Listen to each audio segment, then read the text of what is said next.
نحمده ونصلي على رسوله الكريم اما بعد فاعوذ بالله من الشیطان الرجیم بسم اللہ الرحمن الرحیم۔ محرم شریف کا متبرک اور مبارک مہینہ ہمارے درمیان موجود ہے۔ نواسۂ رسول سید الشہداء حضرت امام حسین رضی اللہ تعالیٰ عنہ شہادت کے علاوہ بھی یہ مہینہ بڑی فضیلت اور برکت رکھتا ہے۔ یہ اتنی عظمت والا مہینہ ہے کہ کفار بھی حالت کفر میں اس مہینے کی تعظیم کیا کرتے تھے۔ آج انشاءاللہ آپ کی خدمت میں حضرت امام حسین رضی اللہ تعالیٰ عنہ کی شہادت کے محرکات اور واقعہ کربلا کو مستند روایات کی روشنی میں آپ کی خدمت میں پیش کروں گا۔ سن 60 ہجری میں امیر معاویہ رضی اللہ تعالیٰ عنہ کا وصال ہوا تو ولی عہد کے طور پر یزید تحت نشین ہوا۔ یزید فسق و فجور میں بہت زیادہ معروف تھا، شراب میں پیتا، عورتوں کی طرف میلان رکھتا اور بہت سے صغیرہ اور کبیرہ گناہوں کی طرف راغب تھا۔ جب یہ ولی عہد بنا، اس نے تخت سنبھالا تو اسے سب سے بڑا خطرہ 4 شخصیات سے تھا۔ پہلی حضرت امام حسین رضی اللہ تعالیٰ عنہ، دوسری حضرت ابن عباس رضی اللہ تعالیٰ عنہ، تیسری حضرت عبداللہ بن زبیر رضی اللہ تعالیٰ عنہ، اور چوتھی حضرت عبد الرحمن بن ابو بکر رضی اللہ تعالیٰ عنہ۔ یہ 4 شخصیات ایسی تھیں جو مدینہ منورہ میں تھیں، اور یزید کو یہ خوف تھا کہ اگر ان 4 شخصیات نے فوری طور پر میری بیعت نہ کی تو پھر ہو سکتا ہے کہ لوگ ان کی بیعت کر لیں اور میری حکومت ہاتھ سے جاتی رہے۔ لہٰذا یزید نے ولید بن عقبہ جو اس وقت مدینہ شریف کا گورنر تھا، اس کو پیغام بھیجا کہ اب تم فوراً ان نفوس قدسیہ سے میری بیعت لو اور ان کو کہیں نکلنے مت دینا۔ اس نے فوراً ان نفوس قدسیہ کی طرف پیغام پہنچایا کہ میں آپ سے ضروری بات کرنا چاہتا ہوں۔ حضرت عبداللہ بن زبیر رضی اللہ تعالیٰ عنہ معاملہ فوراً سمجھ گئے اور آپ فوراً مکہ المکرمہ کی طرف ہجرت فرما گئے۔ لیکن حضرت امام حسین رضی اللہ تعالیٰ عنہ نے گورنر کے پاس جانے کا فیصلہ کیا۔ اب وہاں تشریف لے گئے اور حسب توقع اس نے یزید کی بیعت کی دعوت دی۔ آپ رضی اللہ تعالیٰ عنہ نے ایک دن سوچنے کا ٹائم لیا اور واپس تشریف لے آئے۔ عام مشاورت سے یہ بات طے پائی کہ اس فاسق اور فاجر کی اطاعت اور اس کی بیعت کرنا قطعاً مناسب نہیں، لہٰذا یہ خاندان رسالت آج رات ہی مکہ المکرمہ ہجرت کر جائے گا۔ تہجد کے وقت یہ خاندان رسالت نے مدینہ منورہ سے کوچ فرمایا۔ امام حسین رضی اللہ تعالیٰ عنہ سرکار صلی اللہ تعالیٰ علیہ وآلہ وسلم کی بارگاہ میں حاضر ہوئے اور اجازت طلب کی کہ نانا جان، ساری صورتحال آپ کے سامنے ہے اور مجھے مکہ المکرمہ کی طرف جانا ہے، آپ مجھے اجازت مرحمت فرمائیں۔ اور اشک بار آنکھوں کے ساتھ آپ مکہ شریف کی طرف روانہ ہو گئے۔ جب آپ مکہ المکرمہ پہنچ گئے تو یزید نے اپنا ایک لشکر مکہ شریف بھیجا تاکہ عبداللہ ابن زبیر اور حضرت امام حسین علیہ السلام کے ساتھ کچھ معاملہ کیا جائے اور ان کو گرفتار کیا جائے۔ وہاں معرکہ ہوا۔ عبداللہ بن ابن زبیر نے اس معرکہ میں بھرپور حصہ لیا اور یزیدی لشکر کو شکست فاش ہوئی۔ یزیدیوں کا یہ لشکر واپس چلا گیا۔ اس معرکے کی کامیابی سے مکہ شریف کے لوگوں کے حوصلے مزید بلند ہوئے اور یزید کی پریشانیوں میں اضافہ ہوا۔ دوسری طرف حضرت امام حسین رضی اللہ تعالیٰ عنہ کے پاس کوفیوں کے بہت سے خطوط آئے کہ یہ یزید فاسق ہے، فاجر ہے، یہ اس وقت زبردستی تحت نشین ہو چکا ہے، ہم میں سے بہت سے لوگ اسے قبول نہیں کرتے، تو آپ فوراً یہاں تشریف لائیں، ہم آپ کی بیعت کریں گے اور آپ یہاں تشریف لا کر ہم سے بیعت لے کر اس کے خلاف کچھ معاملہ کیجئے۔ ایک خط آیا، دوسرا آیا، تیسرا آیا، چوتھا آیا، حتیٰ کہ جب بعض خطوط میں یہاں تک لکھ دیا گیا کہ اگر آپ نہیں تشریف لائے تو میدان محشر میں ہم اللہ جل شانہ کی بارگاہ میں شکایت کریں گے کہ ہم نے نواسۂ رسول کی خدمت میں اپنی وفاداریاں پیش کیں، انہوں نے اسے قبول نہیں کیا، تو پھر آپ کیا جواب دیں گے؟ تو حضرت امام حسین رضی اللہ تعالیٰ عنہ نے باہم مشاورت کی کہ اس میں کیا معاملہ کرنا چاہیے، تو اکثر نے آپ کو یہی مشورہ دیا کہ آپ کو نہیں جانا چاہیے۔ یہ کوفی جو ہیں ان کی بے وفائی بڑی معروف ہے، یعنی کوفی لا یوفی، ان کے کوفی جو ہیں وہ وفادار نہیں ہوتے۔ حضرت امام حسین رضی اللہ تعالیٰ عنہ کے دل میں خوف خدا تھا کہ اگر میں نہ جاؤں تو میدان حشر میں میرے نانا جان صلی اللہ تعالیٰ علیہ وآلہ وسلم مجھ سے یہ پوچھ لیں کہ جب میری امت مشکل میں تھی، ایک فاسق و فاجر شخص ان پر مسلط تھا اور لوگ ان سے نجات بھی چاہتے تھے اور آپ کو پکارا بھی گیا تھا، تو آپ نے کیوں مدد نہیں کی؟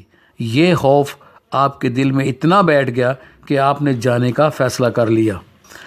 آپ نے اپنے چچا زاد بھائی مسلم بن عقیل رضی اللہ تعالی عنہ سے فرمایا کہ آپ پہلے جائیں اور کوفیوں سے میرے نام پر بیعت لیں اور پھر مجھے بتائیں کہ کیا واقعی وہ میرا ساتھ دے رہے ہیں اور یزید کے خلاف اٹھ کھڑے ہونے کے لیے تیار ہیں، تو میں آتا ہوں۔ مسلم بن عقیل اپنے 2 چھوٹے بچوں اور 1-2 ساتھیوں کے ساتھ کوفہ چلے گئے۔ وہاں پہنچ کر انہوں نے حضرت امام حسین رضی اللہ تعالیٰ عنہ کا خط دکھایا۔ کوفی آپ کا خط مبارک دیکھ کر بڑے جوش میں آ گئے اور پہلے ہی دن تقریباً 14,000 لوگوں نے آپ کے ہاتھ پر بیعت کی۔ مسلم بن عقیل نے جب یہ صورتحال دیکھی تو وہ بہت خوش ہوئے اور آپ نے فوراً ایک خط حضرت امام حسین رضی اللہ تعالیٰ عنہ کو لکھا اور عرض کی کہ آپ یہاں فوراً تشریف لے آئیں، یہاں کے حالات بہت سازگار ہیں، کوفہ والے آپ کا ساتھ دینے اور لڑنے مرنے کے لیے تیار ہیں اور آپ بالکل دیر نہ کریں۔ ادھر یہ خط روانہ ہوا۔ اس وقت کوفہ کے گورنر نعمان بن بشیر رضی اللہ تعالیٰ عنہ تھے۔ یہ صحابی تھے اور اہل بیت سے بہت زیادہ محبت اور پیار فرماتے تھے، اس لیے آپ نے مسلم بن عقیل کو بیعت لینے سے نہ روکا۔ جو یزید کے وفادار تھے انہوں نے فوراً نعمان بن بشیر کی شکایت یزید کے دربار تک پہنچائی کہ یہ تو روک ہی نہیں رہے ہیں اور اگر یہ سلسلہ اسی طرح چلتا رہا تو تیرا ساتھ دینے والا کوفے میں ایک بھی نہیں ہوگا۔ یزید نے فوراً عبداللہ بن زیاد جو ابن زیاد کے نام سے معروف ہے اور اہل بیت سے بہت زیادہ بغض اور دشمنی رکھتا تھا، اس وقت یہ بصرہ کا حاکم تھا، اسے آفر کی کہ اگر تم اس فتنے کو دبا دو تو میں تمہیں بصرہ اور کوفے دونوں کی گورنری دے دوں گا۔ ابن زیاد لالچ میں آ کر راتوں رات کوفہ پہنچ گیا۔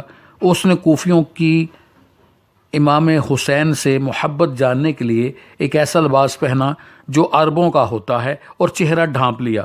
چونکہ کوفی لوگ حضرت امام حسین رضی اللہ تعالیٰ عنہ کا انتظار کر رہے تھے، انہوں نے سمجھا کہ یہی حضرت امام حسین ہیں، تو یہ سب اس کا استقبال کرنے لگے، اس کے ہاتھ چومنا شروع کر دیے اور یہ چلتا چلتا نعمان بن بشیر کے محل کے پاس پہنچ گیا۔ اسے فوراً معزول کیا اور اس نے چلاکی سے محل کے پیچھے دروازے پر آدمی کھڑے کیے جنہوں نے اچانک وار کر کے حضرت مسلم بن عقیل کو شہید کر دیا۔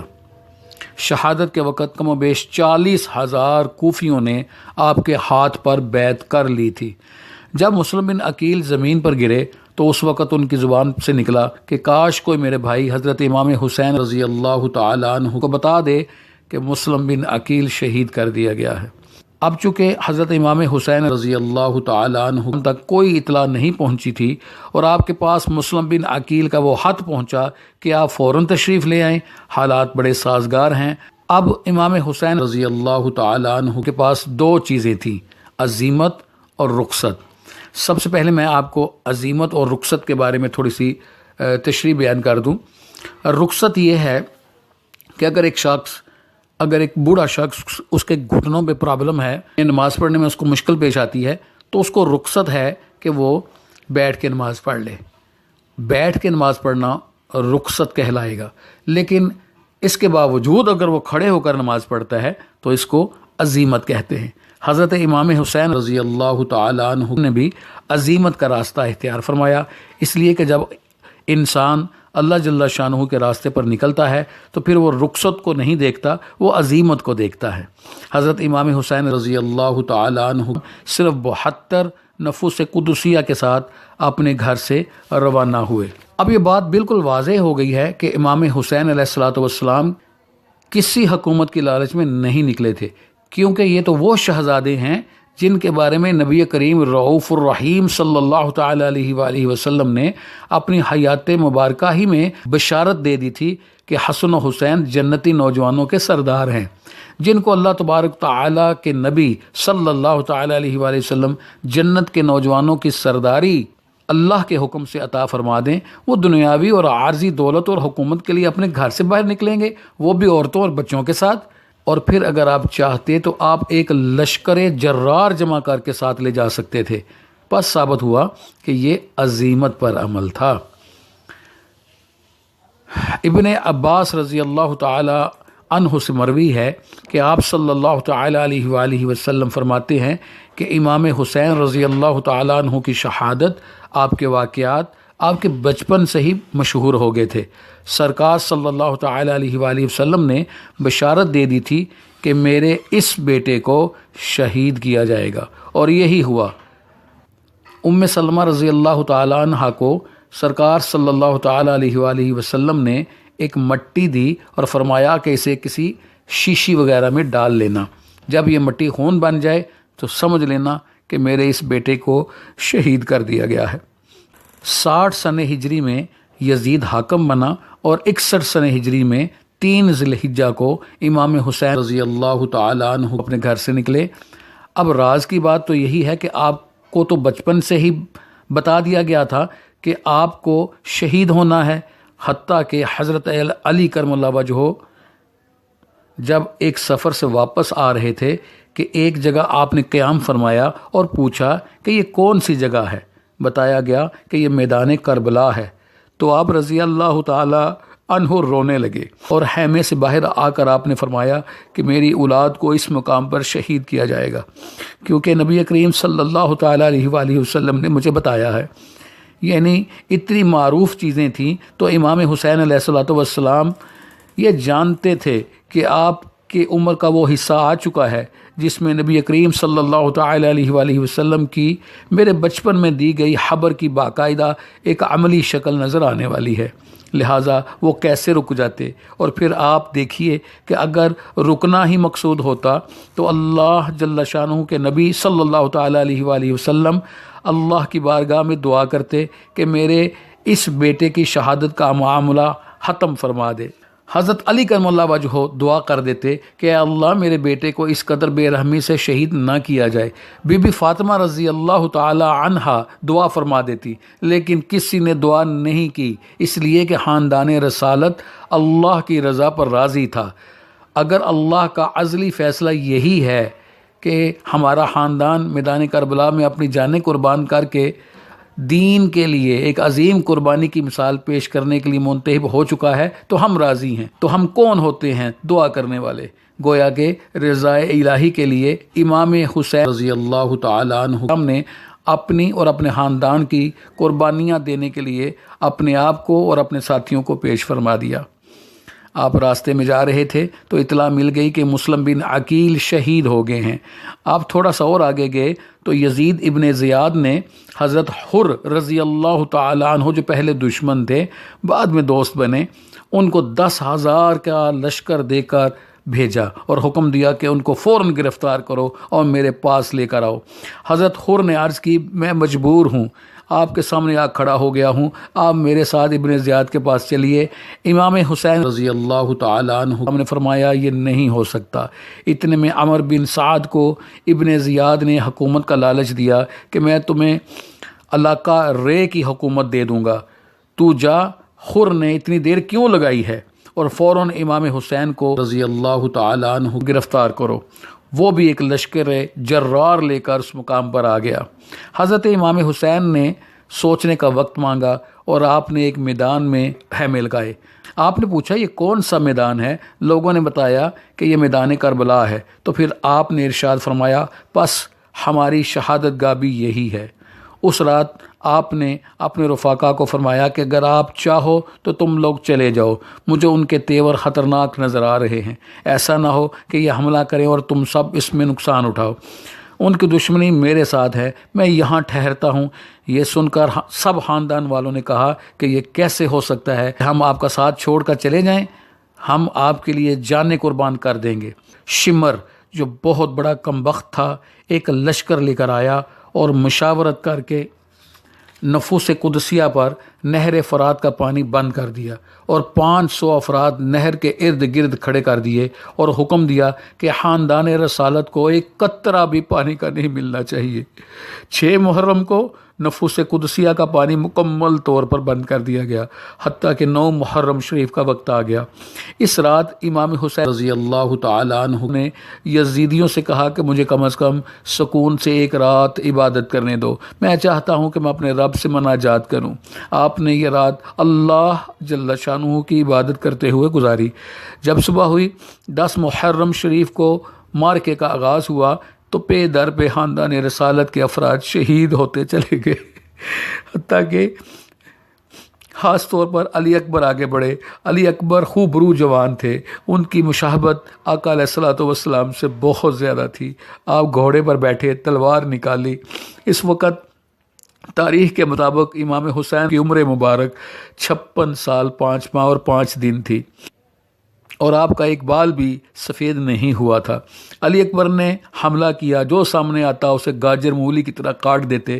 شمر اور ابن سعد نے فیصلہ کیا کہ چاروں طرف سے زبردست حملہ کریں۔ زبردست مارکے کے بعد علی اکبر نے جام شہادت نوش کیا۔ حضرت امام حسین نے اس قدر علی اکبر کا اپنے ہاتھوں سے دم توڑتے وقت صدمہ لیا کہ ان کی داڑھی مبارک اور سر مبارک کے بال سفید ہو گئے۔